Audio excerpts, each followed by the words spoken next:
Muito bom, muito bom. E eu vi que, recentemente, você estava falando bastante, e provavelmente ainda está, sobre sustentabilidade, né? Sobre tudo que está sendo falado de meio ambiente, né? E como que a Bíblia, a teologia, vê isso, né? E é um tema pouquíssimo falado na igreja, né? Assim, eu não Realmente. me lembro na minha história na igreja alguma vez eu ter ouvido falar, por exemplo, sobre reciclagem ou sobre na igreja, né? E por que você sentiu a necessidade de começar a estudar e pensar sobre isso? Então, cara, esse é um outro tema super legal. O Schaeffer tratou disso, foi um dos pioneiros. Ele escreveu um livro em 1970, Poluição e Morte do Homem, tratando desse assunto em resposta ao pensamento de um ecologista e historiador. Então ele responde a isso, escreve esse livro, e esse livro não o único, mas é um dos fundadores da discussão sobre a questão ambiental no meio evangelical. É um dos fundadores. O outro cara importante, mas que não escreveu assim, muita coisa sobre isso, foi o John Stott, né? E depois disso vão surgir iniciativas no Canadá, em outros lugares. Surge um ministério chamado A Rocha, surge em Portugal, que desenvolveu um trabalho para proteger uma área que era ponto de parada de migração de pássaros em Portugal. E muitos pássaros passavam pelo mesmo lugar e iam para a Europa do Norte, Europa Central, e o povo queria tinha um projeto imobiliário ali. E eles conseguiram impedir esse projeto de acontecer e salvaram várias espécies de pássaros que tinha que passar por ali. Sim. Teve uma influência de John Stott, que gostava de observar pássaros. É um costume inglês também, né? Eles têm livros e todo mundo compra um binóculo e vai observar. Então, ele promovia muito isso, mas o Schaeffer foi muito importante. Enfim, Então, só para esse projeto que salvou a Rocha foi uma iniciativa do John Stott com o grupo. Não, na verdade, quem começou isso foi o Peter Harris. Foi ele juntou com a mulher dele, enfim, obviamente, a Miranda Harris, mas uns outros amigos, e eles começaram a pensar sobre uma ação na área ambiental.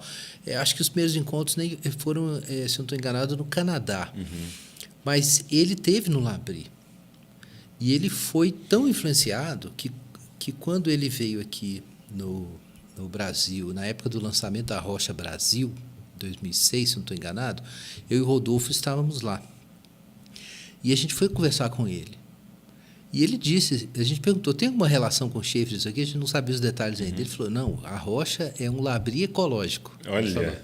Porque é a mesma lógica de comunidade, eles recebem estudantes cristãos ou não cristãos da área de biologia para fazer estágio lá, mas também mesma coisa, contexto de hospitalidade, discussão da fé, só que com foco na questão ambiental. E ações de conservação ambiental. E surgiram sedes da Rocha em vários países. Surgiu no Brasil também, aqui nessa época, mais recentemente. Mas eu acho que ela não conseguiu comunicar bem com as igrejas e não vingou, sabe, aqui no Brasil.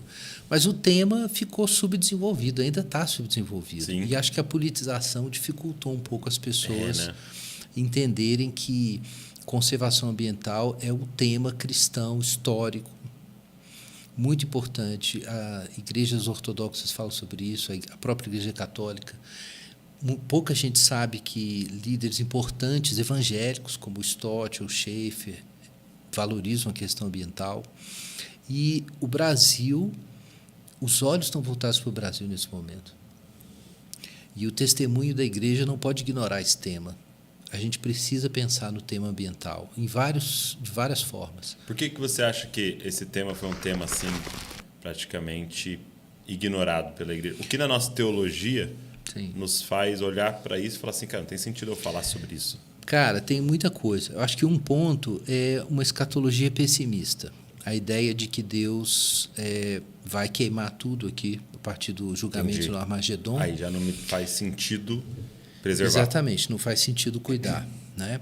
Eu acho que essa escatologia pessimista está sendo contrabalançada por uma disseminação da ideia de mandato criacional, a ideia de que Deus nos mandou cuidar da criação, né? Não apenas criar cultura, né? Mas não só cultivar o jardim, mas também guardar o jardim.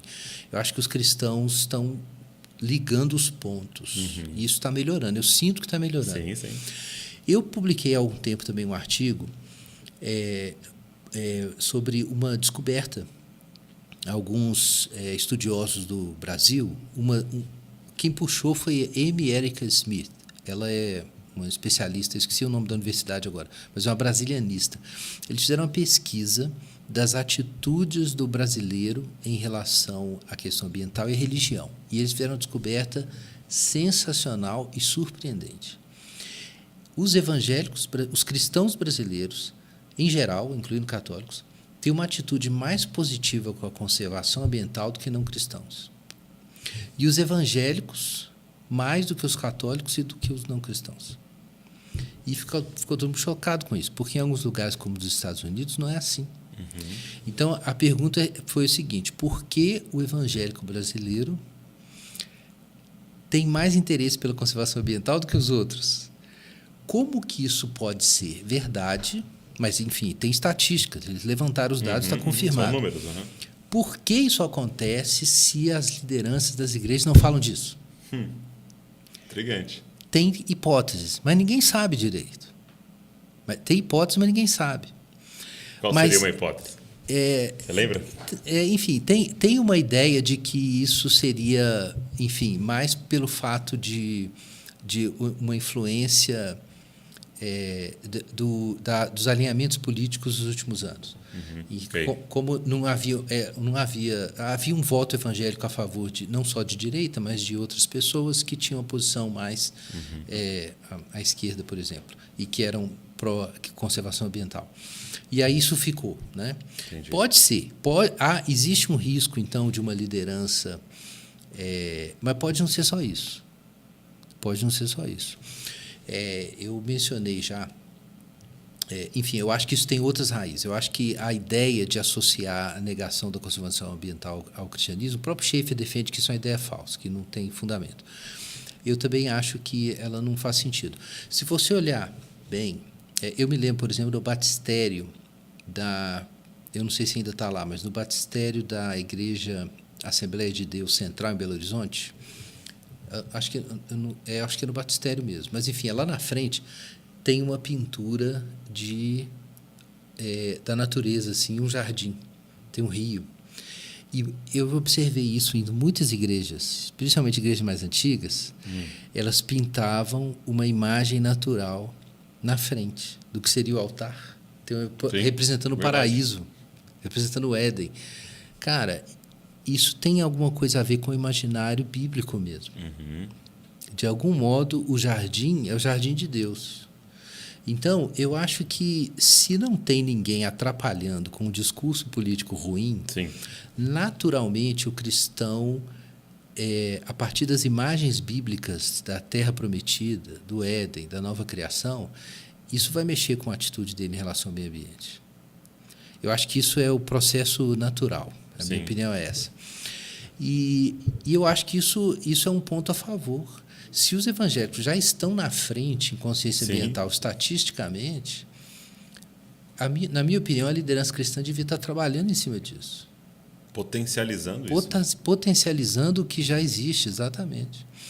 E eu temo que a influência nesse aspecto deletério dos Estados Unidos possa desmatar a boa consciência ambiental, além de desmatar o meio ambiente, a melhor consciência ambiental que os cristãos em geral já têm, sabe? E eu acho que esse é um tema que a gente precisa levantar. E eu tenho uma outra razão para defender isso, que eu gostaria de mencionar. É que a lógica de você preservar o meio ambiente e não ser abusivo com o meio ambiente, pragmático e tal, é a mesma lógica que nos levaria, e o Schaeffer fala disso no livro dele, na área, por exemplo, de ética da vida e de ética sexual, de a gente não ser abusivo também, de não defender o aborto, e de não defender que o corpo é meu, eu faço o que eu quiser com ele. Meu corpo, minhas regras. Entendi. Porque a lógica do desmatamento é essa: a terra é minha, eu vou fazer o que eu quiser aqui. Exato. Eu comprei esse terreno aqui. Então, pouca gente percebe que a nossa modernidade é assim: a gente tem uma ética de consumo e uma ética social e sexual de abusar, de explorar, de predação. E a nossa presença por meio de indústria e exploração do meio ambiente é a mesma lógica. E hoje, muita gente que quer defender a conservação ambiental, a sua ética pessoal e social é totalmente predatória. Inclusive, saindo e pegando todo mundo aí nas festas e tal. É a mesma coisa que o industrial faz com... ou que o pecuarista faz com o mato. Porque a crítica é ele está olhando para a mata, que é vida, tratando como produto.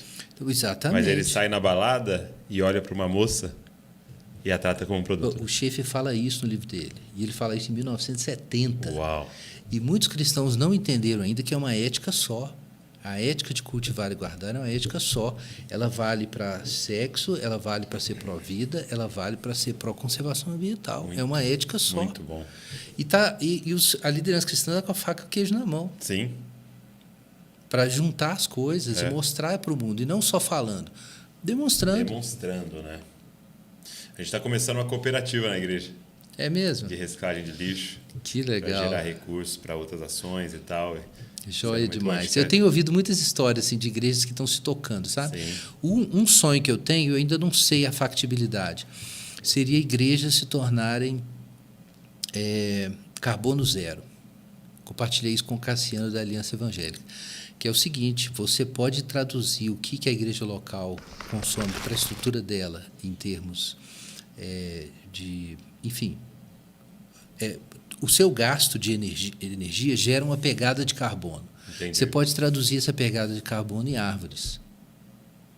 Então, imagina que legal que seria se as igrejas pudessem fazer isso e dar um exemplo de educação ambiental para os próprios jovens, as crianças da igreja, se tornando carbono zero, plantando ali um número de árvores de acordo com o gasto que a igreja tem. Enfim, eu solicitei, tem uns amigos trabalhando numa calculadora de carbono para igrejas. Incrível. Quem sabe a gente não faz isso? Olha aí.